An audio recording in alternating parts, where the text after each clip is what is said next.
everyone, this is Gina. Today I want to show you how to make an icicle ornament. Now, you can do this particular tutorial with any beads you have. I've made many with many different types and sizes of beads. I'm staying with larger sizes of beads.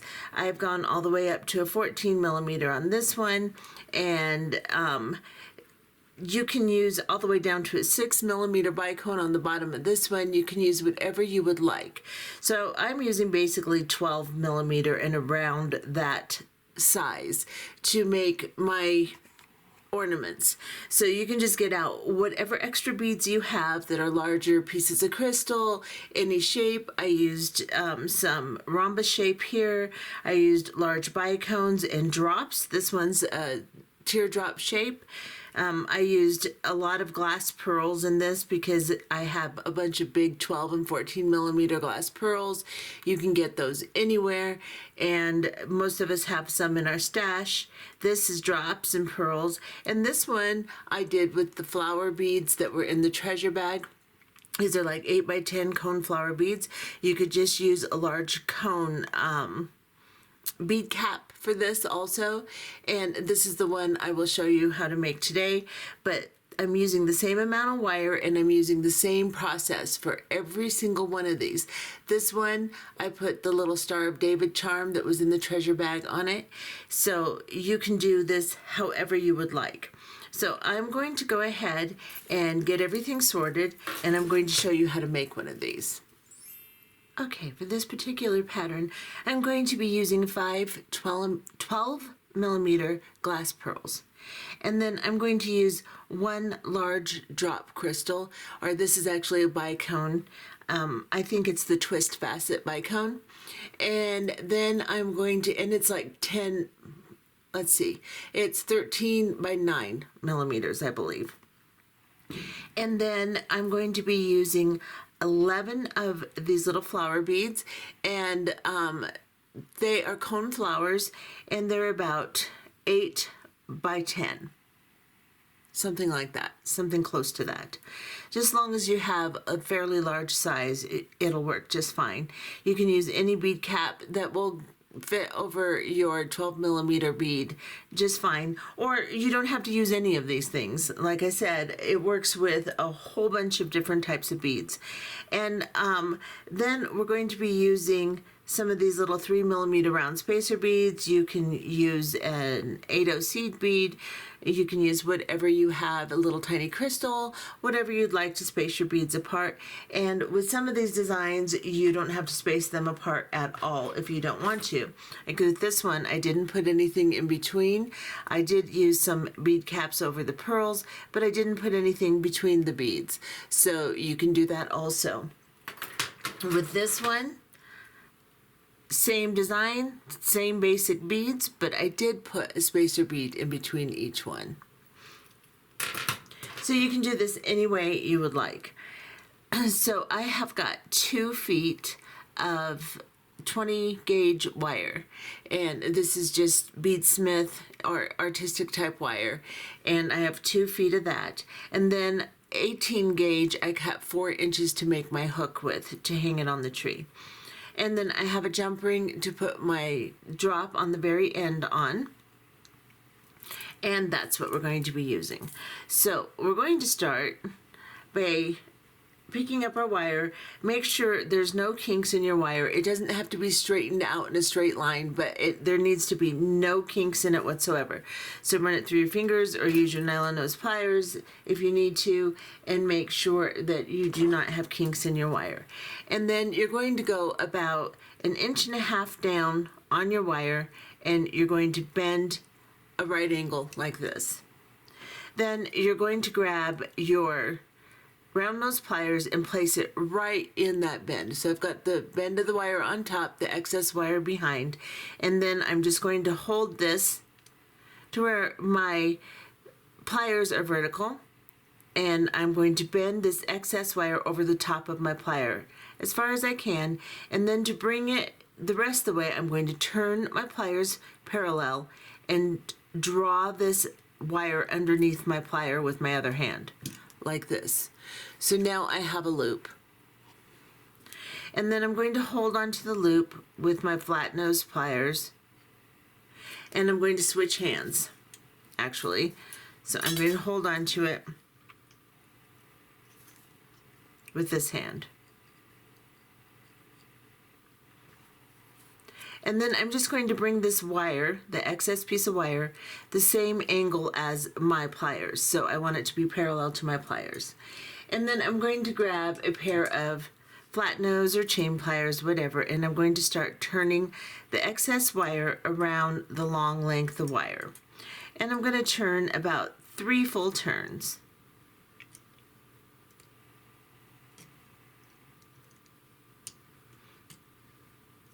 Just like that. Now you have a wrapped loop. Get you in just a little closer, and then I am going to cut the excess off. It's such a long piece of wire, it's arguing with me. Okay, there we go. And then I'm going to use my little Xeron crimping chain nose plier thingies, and I'm going to squeeze that little end piece in so that it doesn't stick out and poke and snag things, just like that. Now I'm just going to straighten up my little loop. I'm going to bring it over to this side a little bit and flatten it out a little bit. Now I have a little loop on a really long piece of wire. Show you, just like this. So what I'm going to start doing is I am going to start just threading my beads onto this long piece of wire. So I will take, first I'm going to start with a flower bead, and I'm going to bring it all the way down, and then I'm going to put on a pearl and bring it all the way down. This is why you don't want any kinks in your wire, because it will stop your beads from traveling down. And then another. And then I am going to put on a spacer bead.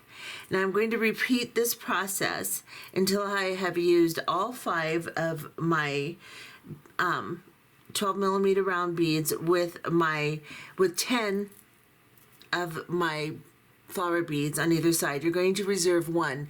So you should have about 11 flower beads, and you'll reserve 1. So just continue threading them all in this pattern with your flower bead, your pearl, your flower bead, and then a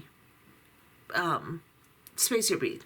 Now, of course, if you're not using the same beads I am, you're basically going to want to use the same amount of beads that I am. So I'm using 1, 2, 3, 4, 5, 6, 7, 8 on this one. But because this one has flower beads on either side, I'm using 1, 2, 3, 4, 5 units. So I have 10 of the flower beads, and I have 5 of the pearls. So basically just make it as long as you would like it to be.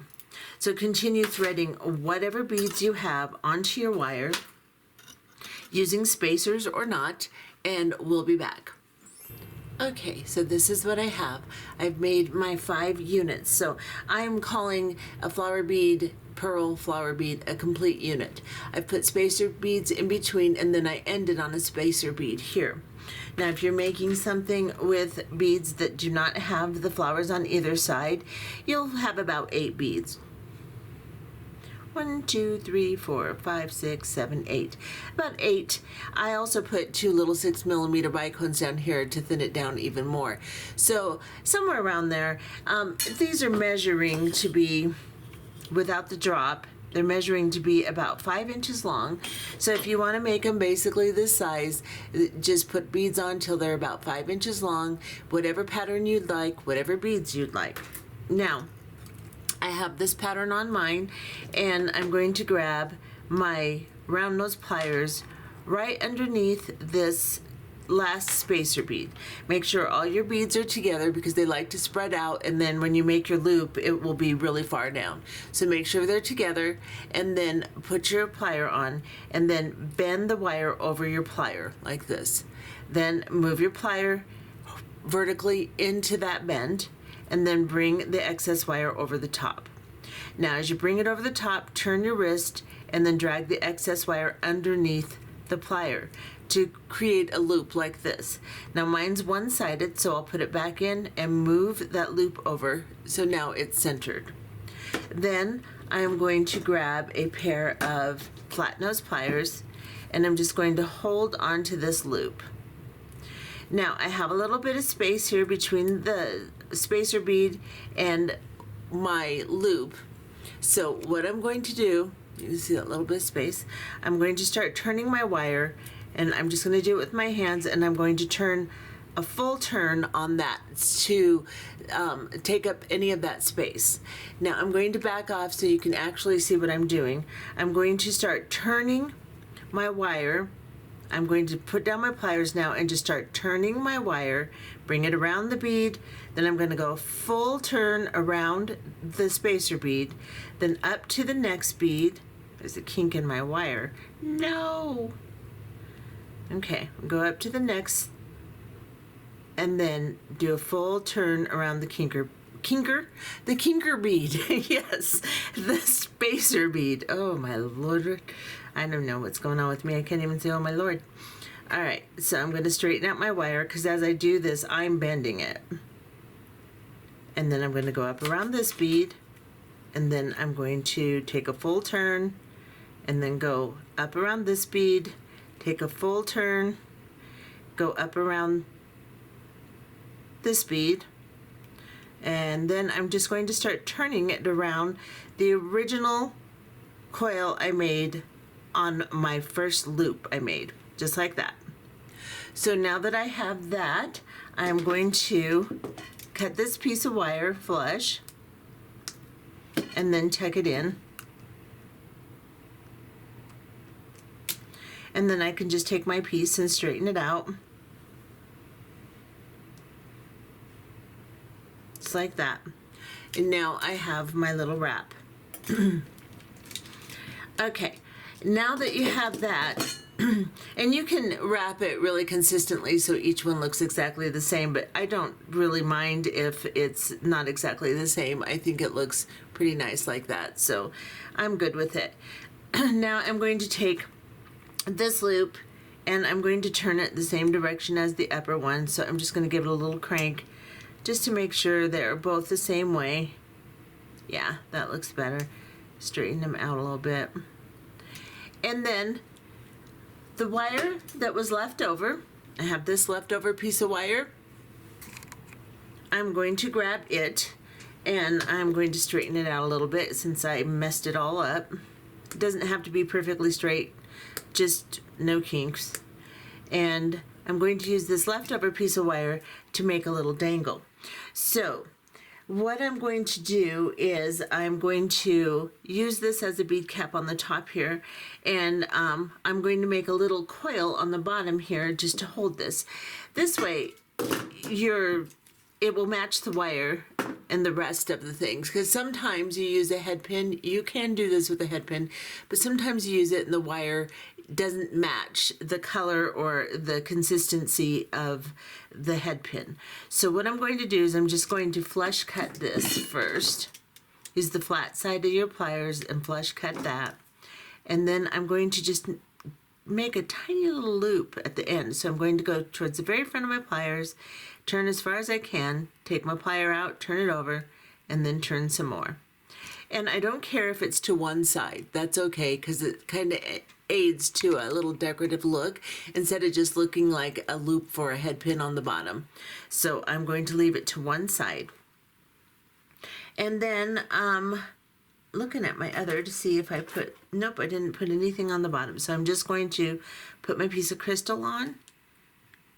And you can use any crystal you want. You can use a round one. You could use another one of your pearls, maybe a smaller pearl. You can use bicones, whatever you want.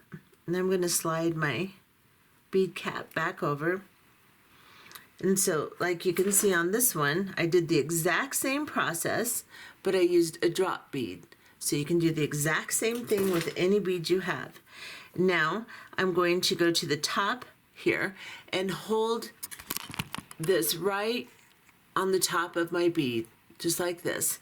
And I'm going to bend the wire over the top of the pliers, so going over the back side here.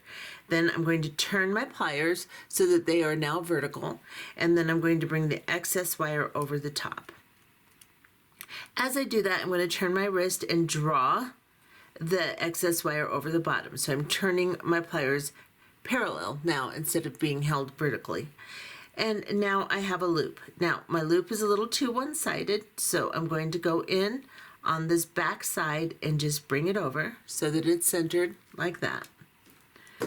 Then I'm going to grab a flat nose pair of pliers, and I'm just going to start turning my wire, laying very neatly one coil on top of the next, and then I'm just going to go over the top of my bead cap also, just to make it kind of decorative like this. And then I am going to flush cut this and tuck it in the best I can. Don't break your glass flower, just kind of tuck it in there like this. And then make sure my loop is straight and everything looks good. I put oil on my hands because they're always so dry, and then my crystals are always all oily looking. Okay, so I've got that. Now I am going to just open a jump ring. So I've got about a 6mm jump ring. You can use any size you want. You can use a 4mm. It doesn't matter, whatever size you want.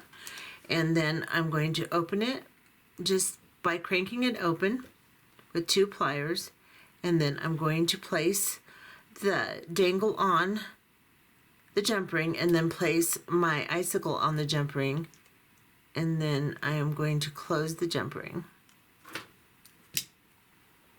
Now I have an icicle done in just a couple of minutes time, and the way it's wrapped, it's really pretty.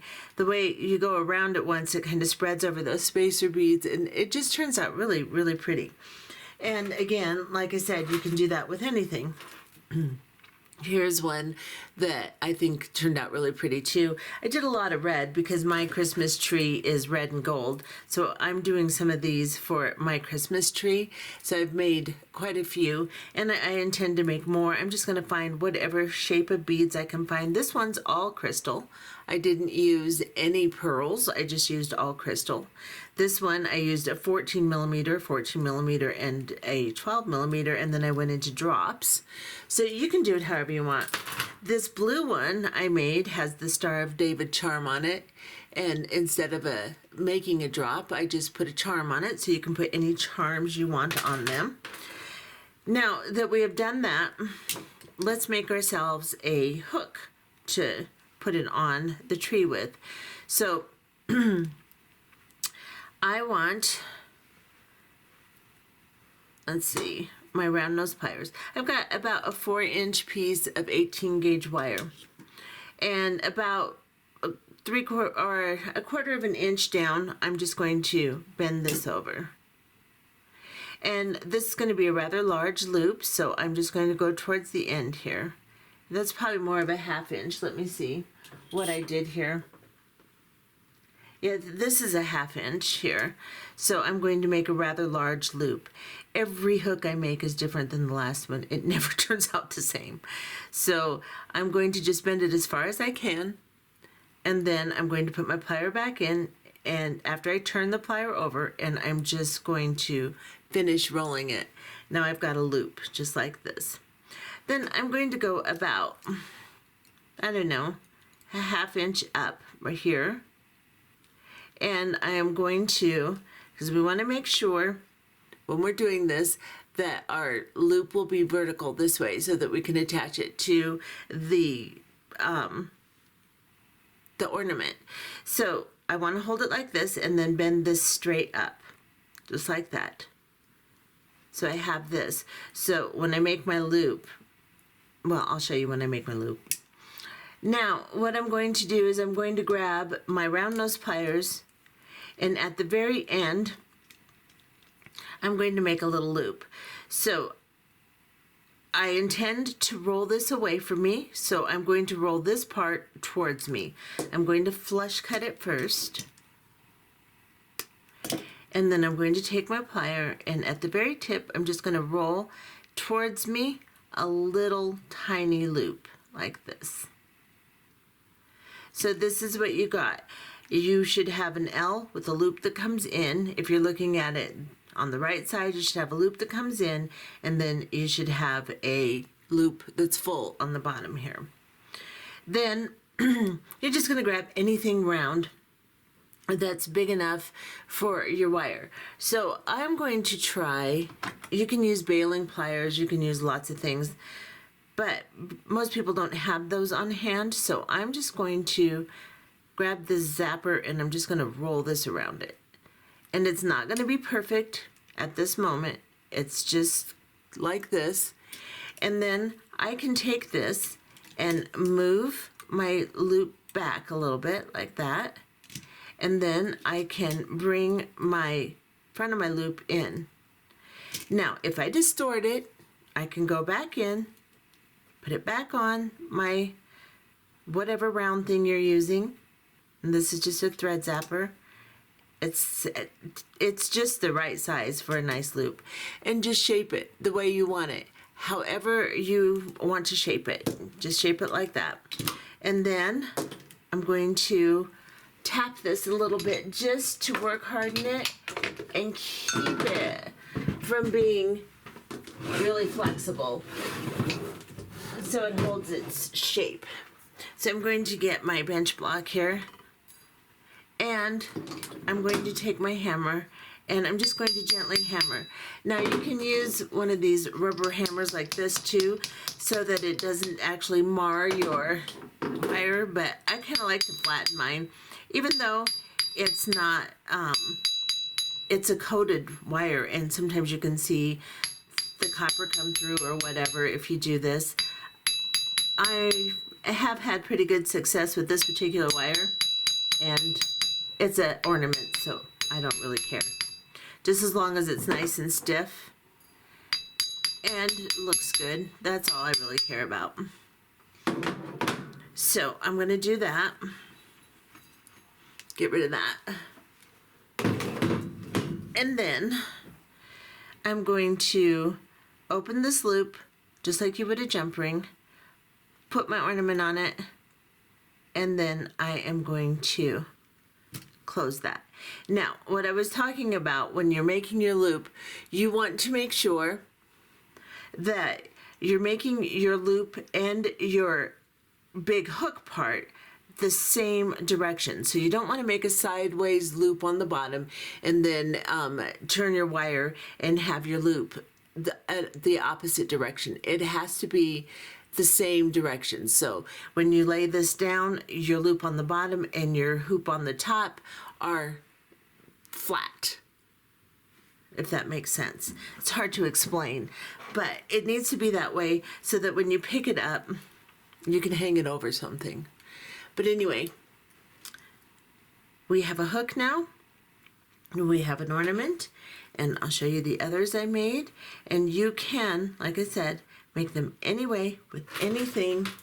Same process. I used exactly the same amount of wire for each one of these, even though they all have different shapes and sizes. Some of them I had a little extra wire, and that was okay because I could make my little bottom piece. And if you want to make your hook out of your excess wire, you can too. It will just be a smaller gauge and not quite as stiff as the 18 gauge. But you can make just a whole lot of these in no time whatsoever with whatever leftover beads or beads that are too big. Some of us got these bead boxes that had a whole bunch of big beads in them. Get those old beads out and just use them for these. It works out really good in any color scheme or whatever you want to do. You can also do them very small like this. So this is 20 gauge wire. I don't remember exactly how much I used, probably like, I don't know, 12 inches or something like that. And probably didn't even need that much. And I did the exact same process with little tiny beads and a little tiny dangle. Exactly the same thing. And then with this one, I used a bigger crystal and then a 6mm bicone, and then a 4mm bicone, and then I used my pinch bail and put on one of these drops. So you can do it this size. So if you have a tiny tree, you can make little tiny icicles for them too. So I did them in all different, this one is actually an earring. So you can do them in all different sizes with all different types of beads. So I hope you enjoyed this tutorial. If you did, please consider subscribing and maybe giving me a little like if you want to. And if you don't, oh, I guess you don't. Anyway, I appreciate it. It does help the channel. So we'll see you in the next tutorial. Bye-bye.